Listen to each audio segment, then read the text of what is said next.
Hi there. How are you? I am good. How are you? Really good. Let's see here. Okay. Where are you located? I am in El Dorado Hills near Sacramento, California. Okay. El Dorado Hills. Okay. So, Between driven through. Sacramento and Tahoe. Okay. Good horse country. Grand towards the country. Are you in Eugene? Uh-huh. I have so many good memories of Eugene and people that really mentored me from Eugene. In what way? Like, did you come here and stay or? I used to work out of Portland. Oh, that's right. Okay. Mhm. Yes. So I did school accreditation, and there happened to be my favorite accreditors were from Eugene, Ray Lindley, and shoot, I just lost his name. Been so long. It's been like 20 years ago. But they were brilliant men in the education space, and I learned so much from them. When you say accreditation, let me just turn my Mhm. ringer off. Hold on. When you say accreditation, is that for when you were getting your PhD? For schools. Okay. So I was a pioneer in online learning and wrote the national standards for technology learning. Wow. Uh, and so part of it was accrediting schools across the country in order to grant diplomas. It was a challenge to convince people that they should accept online learning diplomas for college credit. Wow. Wow, that is so cool that you did it. Yeah, being pioneering anything, trying to carve a new path. Change is not easy for people, and there is They don't like it. there's deep resistance to change, whether they're conscious Huge. or it's subconscious, you know? Yeah. Yeah, it's interesting, and I find that it leaves me consistently strategizing. How can I shape my message in a way that lands? And I think one of my biggest takeaways from just that question right there is I'm not going to be able to get it to land with everybody. Not until we prove it, Oh, right? I Like don't think you anything. should. Yeah. No, I don't think you ever should, actually. Yeah. I've learned. I think about now that Yeah, yeah, it's just human nature is fascinating. isn't it? Hmm. And just when you think you got it, it goes Yeah. and you start over. It's like, oh, I guess that's so wrong. Let's go back to the Yes. drawing board. I know. I know. And so, okay, so you have a PhD in education. Education leadership with a technology emphasis. Okay, and so this idea came to you as a result of what you experienced in graduate school, or did you go into graduate school because you saw an opportunity? I was scholarshiped by University of Phoenix to go to their graduate school because of the work I did. So Okay. I received the PhD, but I also contributed to the design of the program because it was so brand new Uh, that the students were simultaneously course designing. Does that make sense? yeah, it totally makes sense. Yeah, that's It was a cool. crazy, crazy time. Yeah. And I couldn't say no. They're like, Kim, we need you. So Hmm. it was a startup, Insight Schools, and we were based out of Portland. Hmm. And we were acquired within just a couple months of me starting with them. I was brought on to do their accreditations because they had to get acceptance from regional bodies before they could expand. So when I was there, we went from one school to 13 accredited programs across the country. And then we were later, University of Phoenix divested of Insight Schools, and it's now part of the K-12 massive empire. Um, Uh-huh. but at the time, it was all based out of Provo and very, very new stuff. Hmm. So we had this partnership with the University of Phoenix because the Apollo Group owned both. So the Apollo Group wanted to branch into secondary education, where they had, I mean, they were and are the dominant force in private for-profit education on the secondary level, post-secondary level.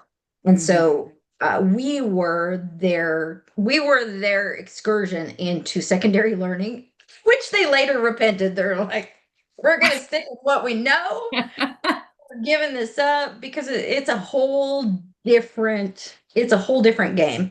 Hmm. So despite the success that they had with that venture, the writing started to be on the wall. But in the meantime, as part of the acquisition of Insight Schools, there was an agreement that I would attend. I already had my master's and was the highest level credentialed person in the company. Started out as a teacher. So because of that, they wanted someone that would be able to advise the UOP doctoral studies program on online learning, which I had been part of since its inception, and also so that someone they had someone that had been trained and educated and branded, so to speak, Uh-huh. by the big entity in the Apollo Group, University of Phoenix, that would be able to represent them in accreditations. So that's the Okay. scoop. Well, okay, so you did that, and then um, when you left that role, what was your next step? I was headhunted by Chet Holmes and Tony Robbins to be the director of research for Business Mastery. Oh, you're kidding. That is so cool. So I have to say a quick little story. So Tony Robbins, Yeah. I was about 7 or 8, and my mom was one of the top neurolinguistic programming trainers with John Grinder Ooh, and Richard yes, Bandler. yes, And yes, yes. and so firewalking and all that. So she was putting on a firewalking seminar out in at this home in a slight country, and Tony Robbins came to have my mom teach him how to do a firewalk. And at this point I'm like Nice. 7 years old, and I'm watching my mom get this group Wow. ready to go walk on hot coals, Yeah, which I never did, but yeah, that I was. did Did you? once. It took me 3 years for my feet to heal. You're kidding. It was so painful. Oh, Kim, that's terrible. I did not want to do it, but I was writing. So they brought me in to do education-based marketing. He and Chet really started, I don't know, they promoted it a lot. Okay. Let's not Yeah. try to identify who started it. But neither one of them went to school. Hmm. So here they are preaching education and they don't have any. So it Uh-huh. was a little questionable. And so Uh-huh. I was kind of the patch on that issue. Um, I was in the midst of getting my PhD. It wasn't quite finished, but it was I mean, into inferno. It was crazy times. But they asked me to write Tony's poor story at the time and his marketing story. And so I was conducting research and they asked me to come and experience the events. And so I went to What uh era was this? 2010, 11. Oh, so not that long ago. No, not that long ago. So it was in San Jose, and I did not want to do this silly pole walk. I'm like, that's just dumb. Why would I do that? So I researched it to death and I studied it, and I'm like, okay, if so, they do this cool moss. Like, I think I would have rather had your mom take me through it because there are measures to take to not get hurt. And Yes. I'm not convinced that those were followed there because we took out the whole emergency system in San Jose with the number of injuries from the burns that night. Like there were a lot of us that were severely injured. Oh my God. Our hotel was full of ambulance people and stretchers being taken out with people that were burned so badly. Oh my God. That It got released. Like it was a pretty little scandal that went on. And of course, and I'm writing his stuff, so I'm like yeah. So gagged, but so they were leading. So it was Tony and this guy Chet, who I don't know, but they were running, like leading this group to get into the right frame of mind to, Yeah. mind over matter is essentially what you're talking about, right? So to Yeah. be able to walk on hot coals and not burn your feet, what was the aftermath? And obviously I don't want you to tell me anything that's too private or whatever, Oh, it's but been so long. like how was that dealt with from a PR standpoint? When you go to those events, you sign your life away. Uh-huh. You say you will not sue, you will not badmouth, you will not complain, and they enforce it. So anyone that publicly expressed outrage got attorney letters. So Yeah. it was the way it was. Wow. So how long were And you it there? worked. Almost 3 years. Chet passed away of leukemia, and things went really crazy. And so quite a few of us exited and formed Legends. Okay, so tell me about Legends. I see it on your back wall, and tell me about Legends. Legends is so when Chet passed, Chet was the author of The Ultimate Sales Machine. Hmm. Um, and when he passed, we were rewriting it because it was really good, but it missed a couple of elements. So the traditional education-based marketing as it was being taught really painted, we call it a casting error. And when we delivered the core stories and the marketing that we designed, so the research was super solid. He had Empire Research Group, which that was where I was director of research, and we conducted good research that was very, very helpful. We helped companies all over the world. My biggest client was Costco, and my smallest, I worked in the division where you needed to be 10 million and above. And so my smallest was a 10 million company. Wow. Um, but we'd have these really well established, really smart, sharp consultants show up, and they would deliver these stories, and they would get backlash. They would get angry people.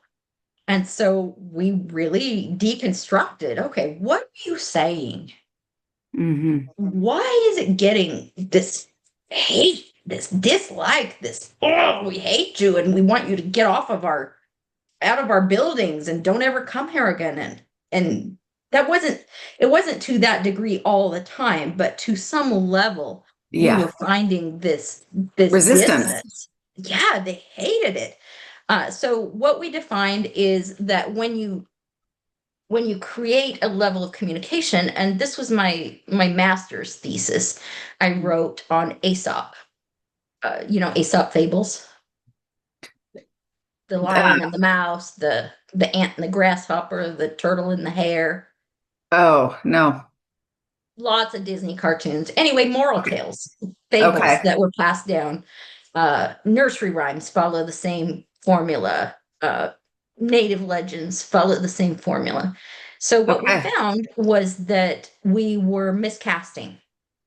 We were saying, so it would start out with landscape was right. So the formula for legends is landscape, enemies, great hero, essential guide, new path, dangers, and success. If you use all those 7 elements and you cast it properly, you're going to get buy-in. It just it just works time after time after time after time. Hmm. Well, when we were teaching core story, we were teaching global pain, put them in pain, targeted pain was chapter 2, solution was chapter 3, and then a word from our sponsor was chapter 4. Well, what happened was all of that pain, it resonated. And Boy, then it was left unattended. was left unattended. And it was, if you want out of this pain, call us because we're the only ones that can fix it. And I was like, guys, that's kind of offensive, don't we think? Mm-hmm. Do we really want to tell them how broken they are? Do we Hmm. really want to paint them into a corner where they're so desperate that they're gonna say yes and they're gonna hire us, but then they're gonna be really ticked at us when they realize what we did? Yeah, And that's so we were rewriting it. so. So then you came to the seven that you listed before giving me the example of the four that left them sitting Yep. in their pain. Yeah. So Yeah. instead of pain, this is the solution, but I'm the only one that can give it to you. It's look, this is what we're seeing in the landscape. This is what the research is telling us. In Hmm. 2025, there are more homeless youth on the street than ever before. In Hmm. 2025, post pandemic, we raised a generation of children that were at the same time sheltered and isolated to the point that they no longer know how to exist in a social space. Hmm. In 2025, we've realized the costs of mental health ignorance in ways that we never did before, but we don't have the infrastructure to support it. Hmm. Makes sense? So Yeah. there's no Yeah. blame in that, right? Right. It's just an acknowledgement of the landscape. Yeah. This is where we are. Yeah. The Yeah. enemies remain the same. The enemies are the conditions in our society that take our youth out of the picture. Totally. Yeah. And what you're summing up here is something that I have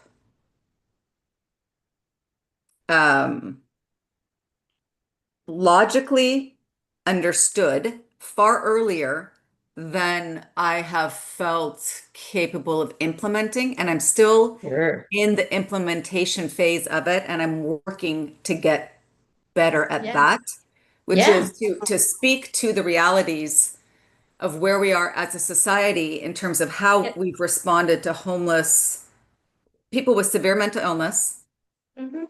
adults, right? Because that's my sister. That's my deepest why is that my sister was diagnosed with schizophrenia and bipolar 30 years ago. And I've walked the path alongside her for over after our mom died. So since 2002. And I know what it feels like at the deepest cellular level to desperately need help and not have it be available, period, hands down, Yeah. and watch all the money being spent, right? So I have a deep pain that I have lived personally with that. And Yeah. when I got into this space of homeless youth, I had no understanding of the inner workings. I just Sure. looked around and saw the numbers increasing Right. quickly, you know, Yeah. and thinking, okay, whatever's being done right now, I know we could do it better at a really high level of care for these kids. Yeah. But now that I've been in the space and I've done a deep dive for 3 years, and I'm now Hmm. intimately familiar with how our system operates around this. Yeah.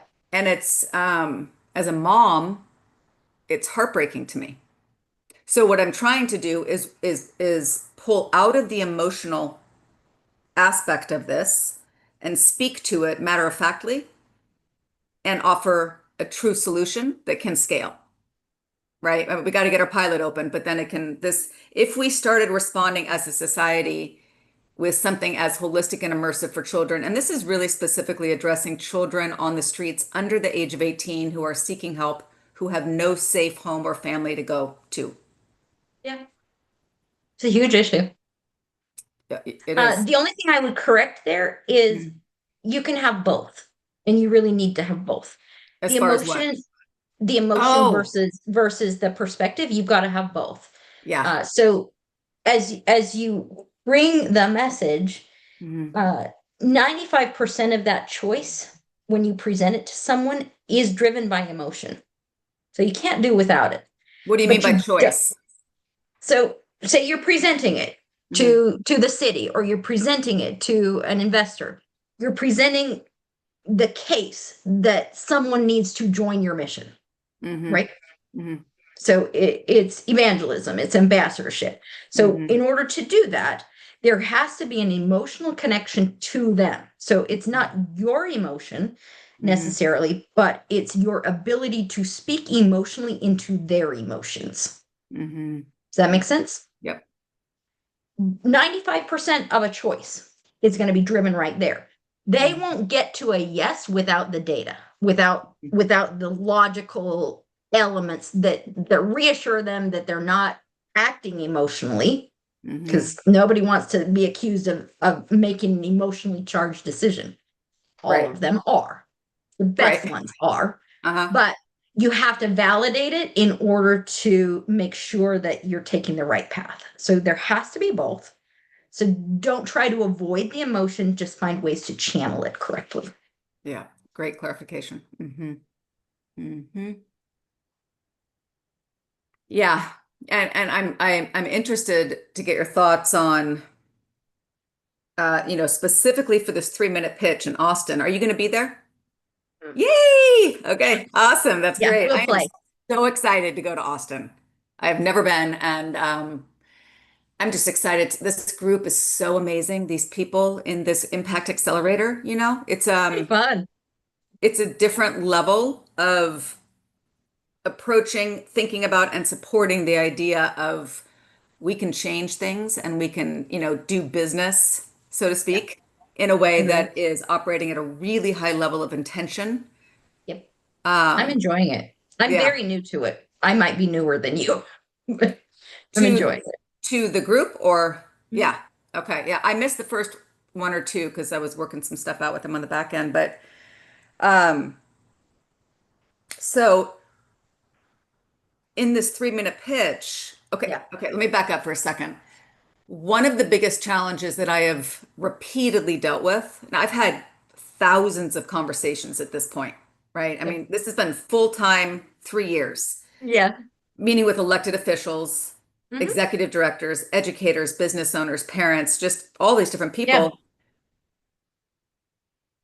Almost everyone that I've spoken to has no idea how bad it is. And I was one of those people before I stepped into this space. Sure. I had a showroom downtown, and I would see these teenagers hanging out on the streets, and I never felt scared of them. I know some people felt threatened, but I never felt threatened. Right. I would look Same. at their eyes and I would picture them, and this is long before I even got into this space, but I would look at their eyes and I would just picture them like at 2 or 3, just little kids. And I would think, Babies. what happened in their childhood that led them Right. here? Because Yeah. children don't long for this life, they don't.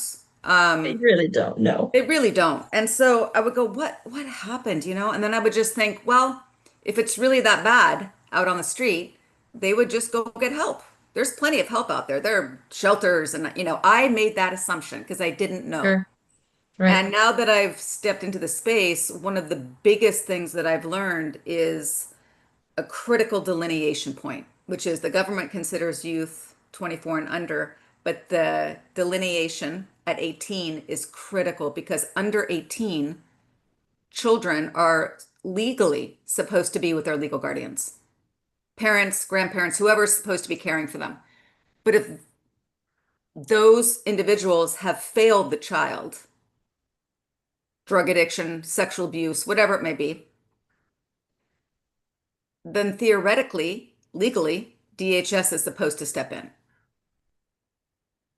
And that Were they not so overwhelmed that they don't have the capacity to manage the the volume. scope of the problem? Yeah. But in addition to that observation, that point, their bar for what, I mean, even before this explosion of homelessness, their bar for what warrants DHS getting involved is extremely high, just like in the mental health realm. So getting someone who's severely unstable, mentally ill, civilly committed is almost impossible to get done one time. They can be in, completely out of their mind, incapable of caring for themselves on the streets in the dead of winter.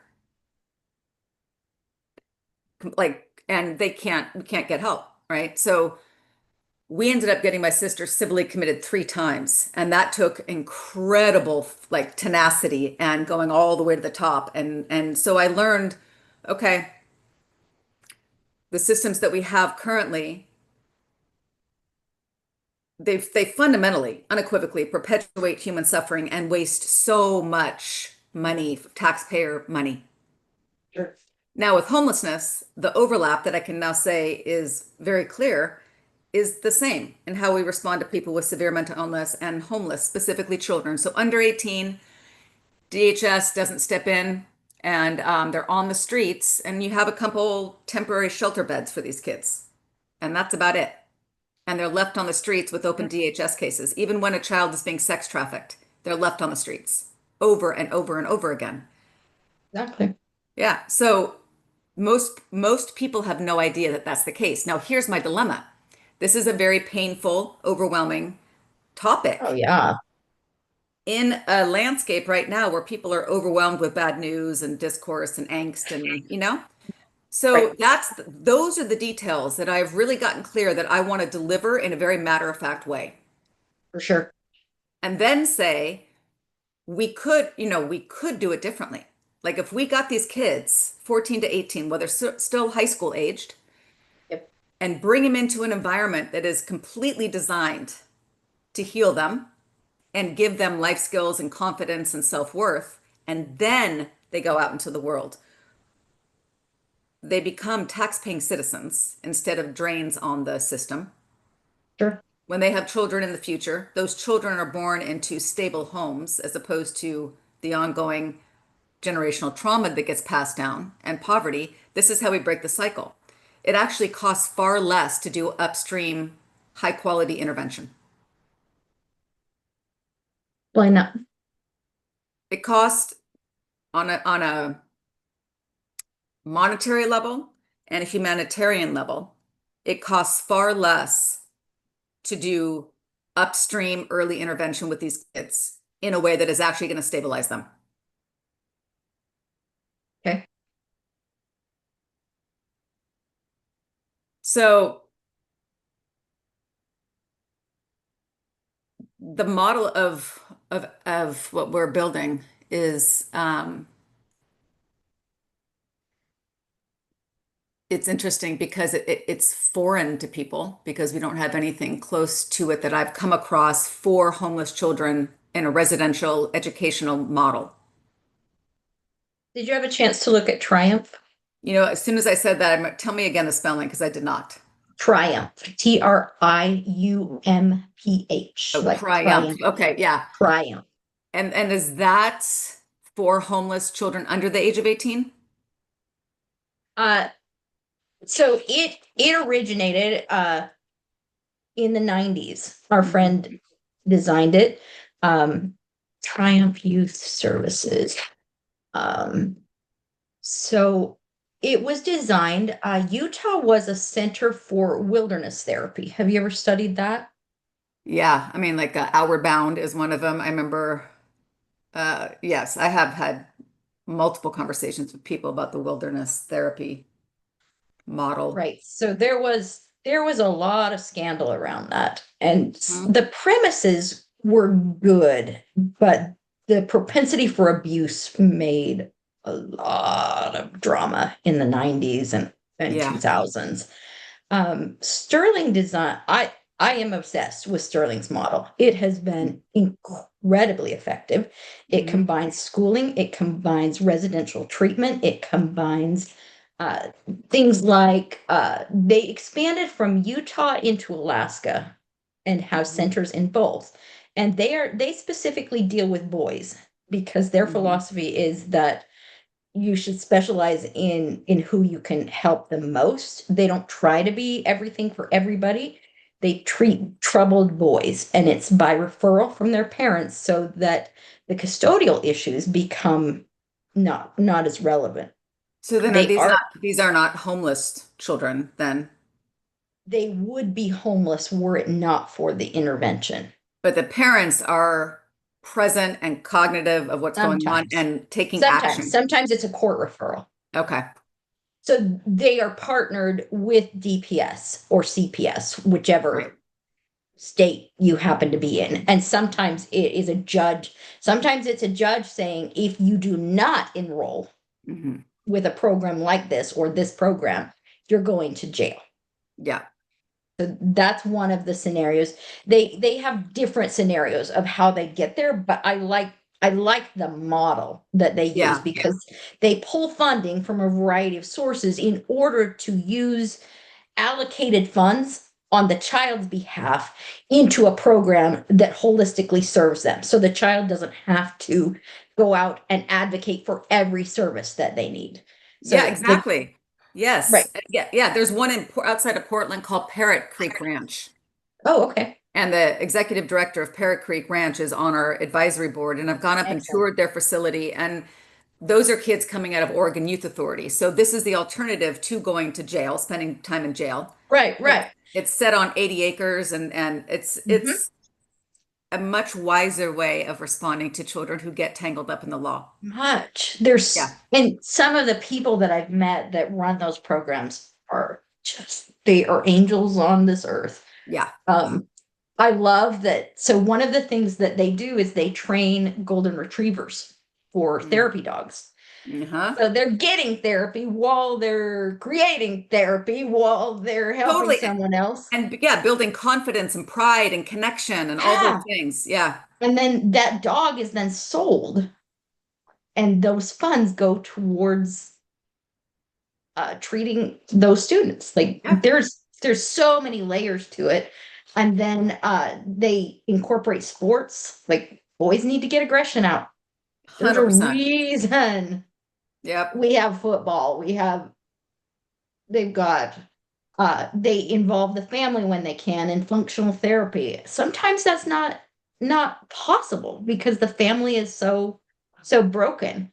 But Yeah. I think that there are likely models that you can look at and gather data from that show the veracity of what you're proposing. So I Hmm. would not say I'm suggesting something completely different that nobody's ever tried before. Nobody's going to give you money for that. They're going to be like, Yep. we can't validate that. Right. Right. Yeah. And that's interesting because, we have a 25-page white paper and a 48-page educational manifesto, and we are pulling from all these evidence-based practices. Yep. Yeah. I love it.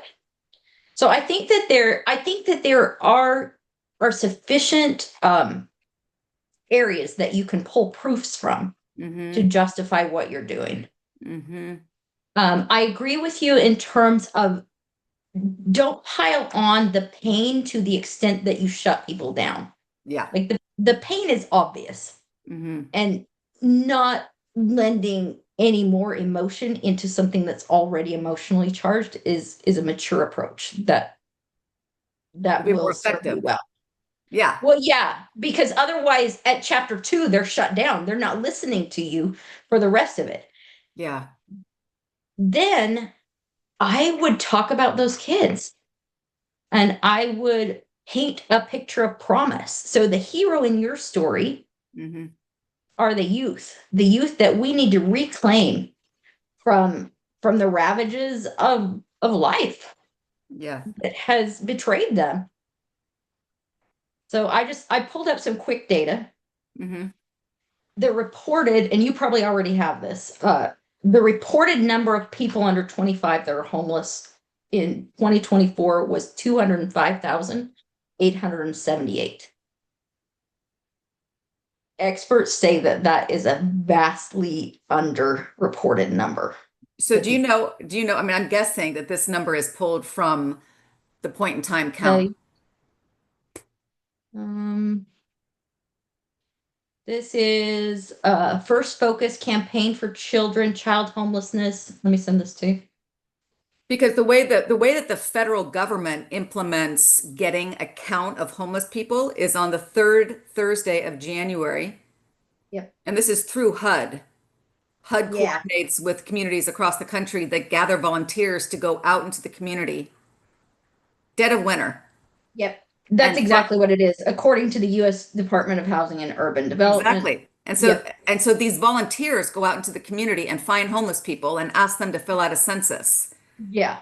So the ones who fill out a census, those census reports are sent back to HUD, and then that's how we come up with our numbers. So just imagine how many kids specifically or people in general are not filling out that census report.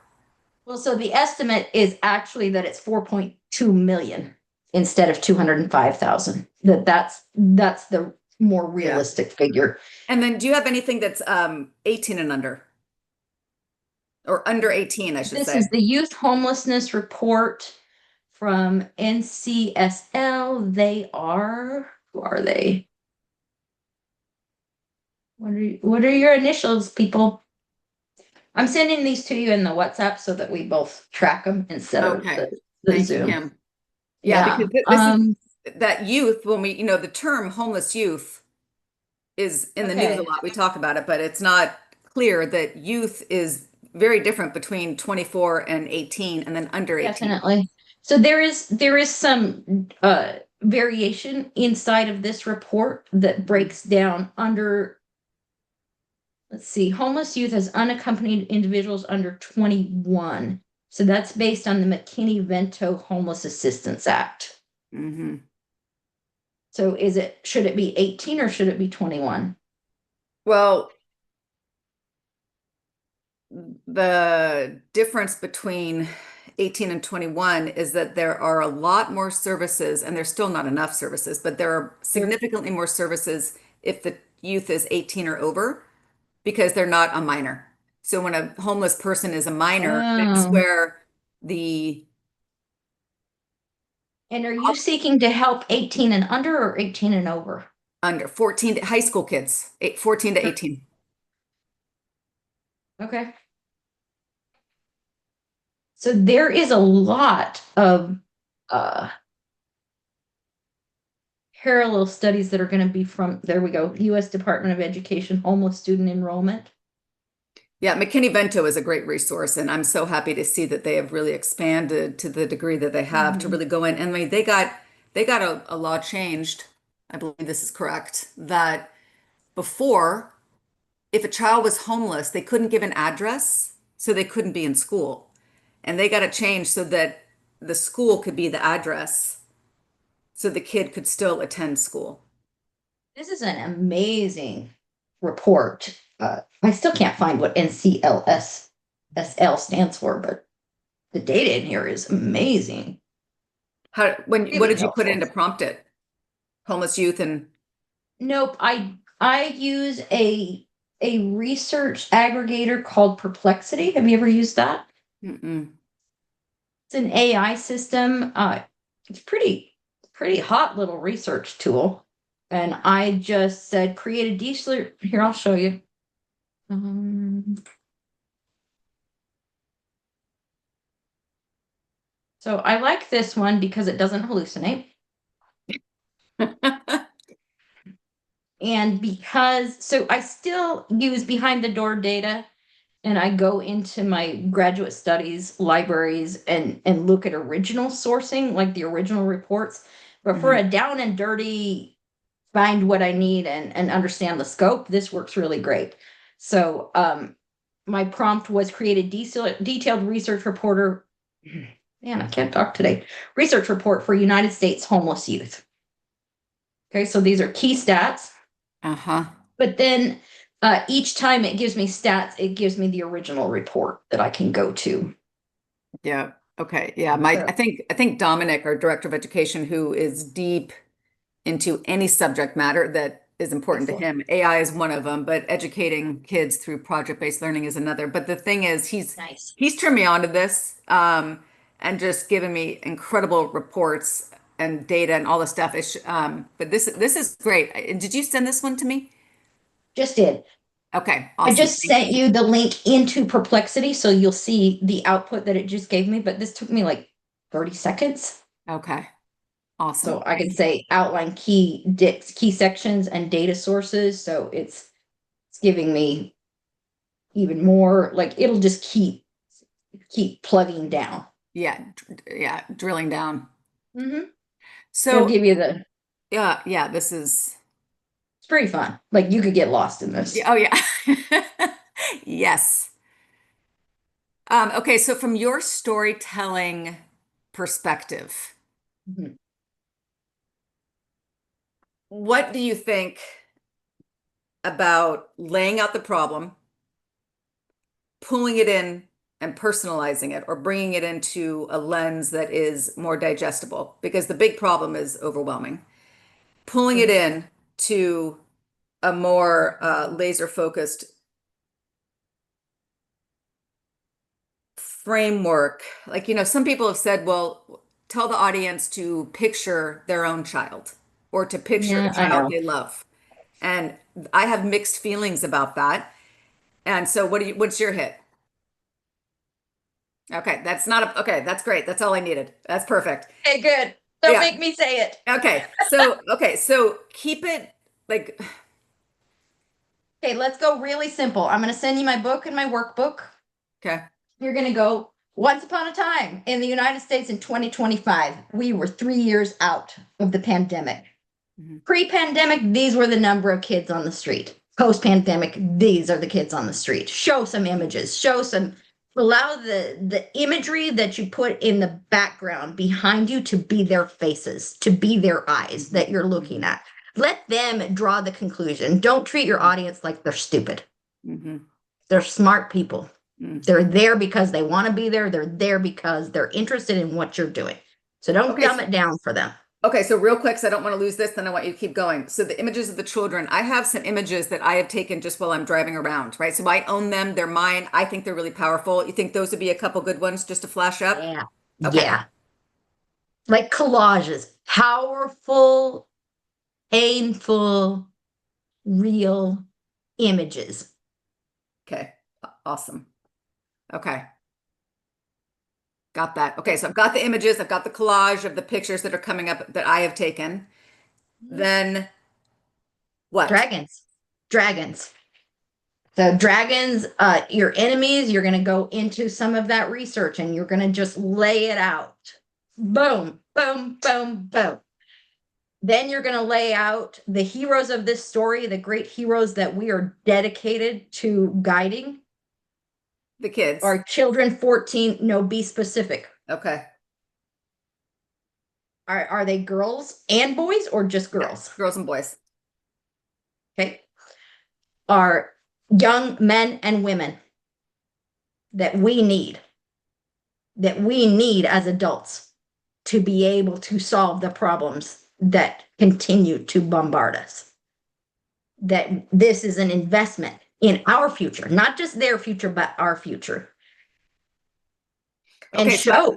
I have a question right there for you that I want to get your gut hit on.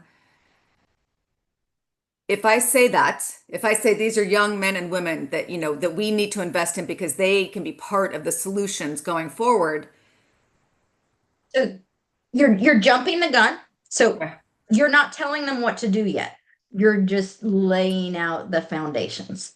Okay. So legends is almost more about what you don't say and what you don't conclude for people, but Yeah. you lead them to draw their own conclusion. Okay. You take them down to the path to the point when you do paint a solution, they're like, I'm in. Show me where to sign. I'm in. And then you say, but you might not be right for us. You're not welcome in this space unless you're going to stay. We can't afford you to flood us with money and then disappear. That's not what we need from you. And pull it back from them. That's called art of the takeaway. You pull it back and say, these kids are too important. They're too fragile. They're too necessary to our future to allow anyone to further influence them with instability. If you're going to play in my sandbox, you come to stay. Mhm. Make sense? I love it. That's I so know. good. And I'm Be so happy this is feisty. being recorded because, Definitely. yeah, yeah, that was powerful. That I love it. And my advice to you is get a list of the investors that are coming and you narrow down. You're not talking to all of them. You're just not. Hmm. Research them, Hmm. learn who they are, learn what they stand for, learn who is an automatic fit, who is fighting the same enemies as you are, Hmm. and talk to them. Hmm. Don't bother with people you don't want to have making decisions for you. Hmm. Eliminate them. You're not going and saying, please, somebody help me. You're Right. saying, I need the right people. And Hmm. if you're the wrong person, you're going to get in my way. I can't Hmm. afford you. Hmm. Hmm. And they can't afford you. So do They've you had know? wrong people their whole life.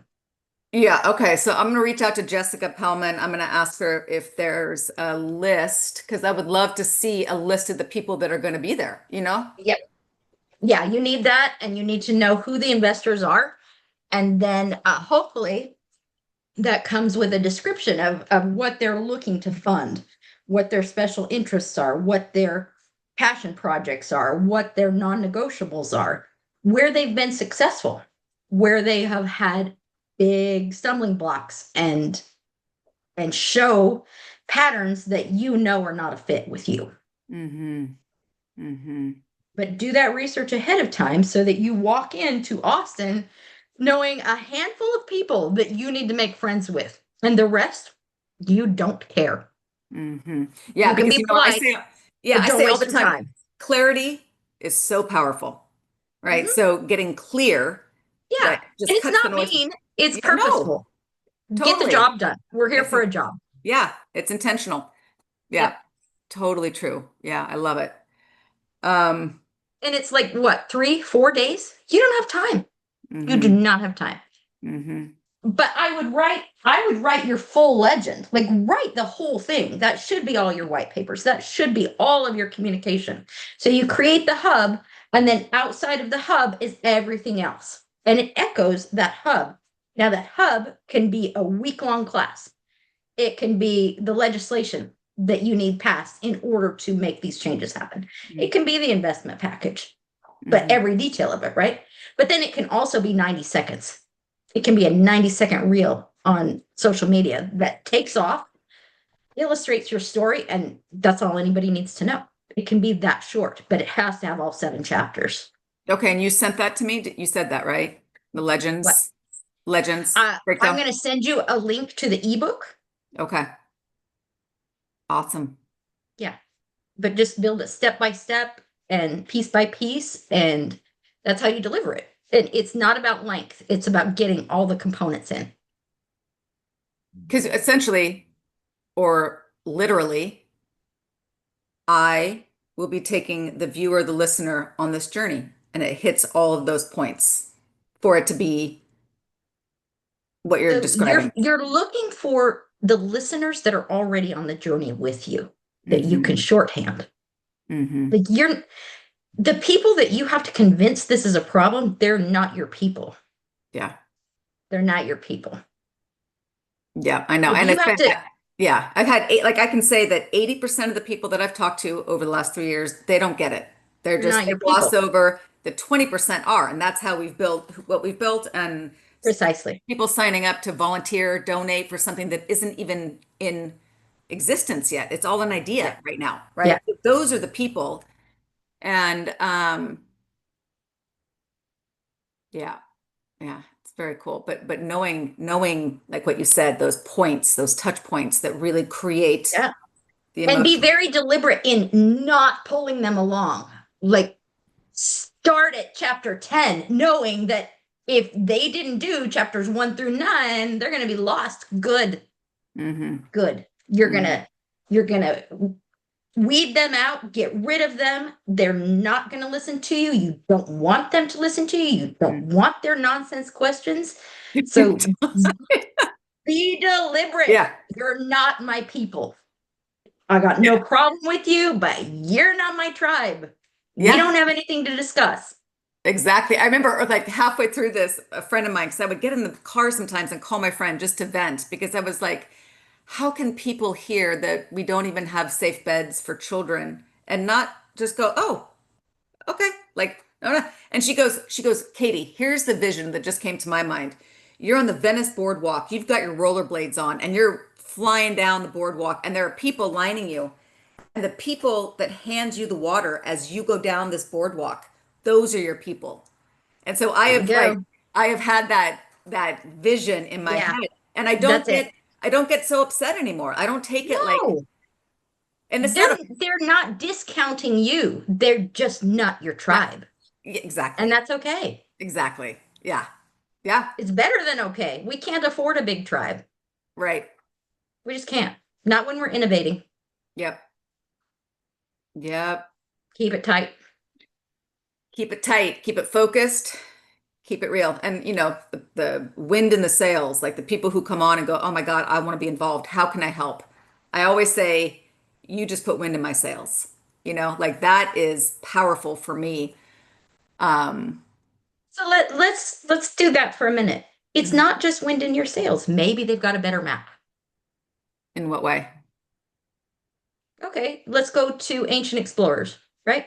hmm Wind is one thing. But if the wind is blowing and you haven't piloted the boat in the right direction, you got a problem. Hmm.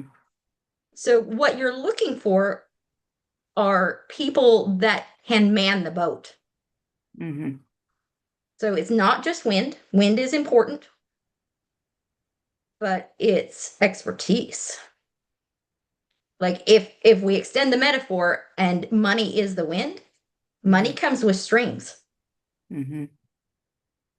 And if they're going to steer your ship in a direction that you don't want to go, Yeah. that wind is dangerous. That wind is going to crash your You ship. nailed it. That is so true. And one of the things that I've had a couple conversations, because my biggest donors so far have been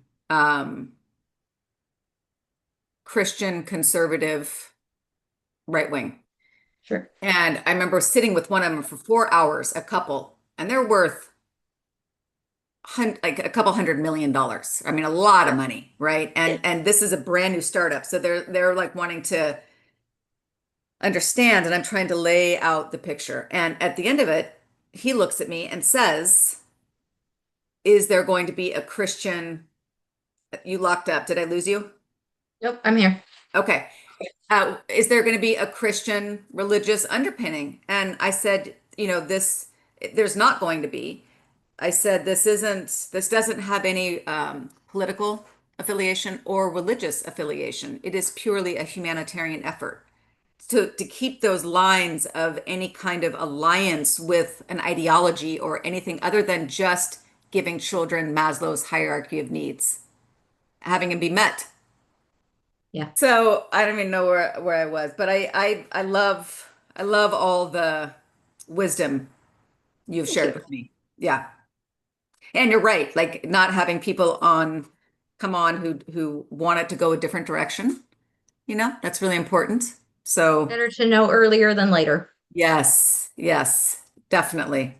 Absolutely. And um yeah, a lot to think about. I'm going to check out everything you sent me, and I am super grateful for you to carve out time Yeah, to share my pleasure. share your wisdom. Oh, thank you. Yeah. Yeah, and I'm excited to meet you in person in Austin. We're gonna have a good time. Are you Yeah. staying? Where are you staying? I got an Airbnb, I hope, near the Moonflower Hill or Excellent. Moonflower Hill. Yeah. Um,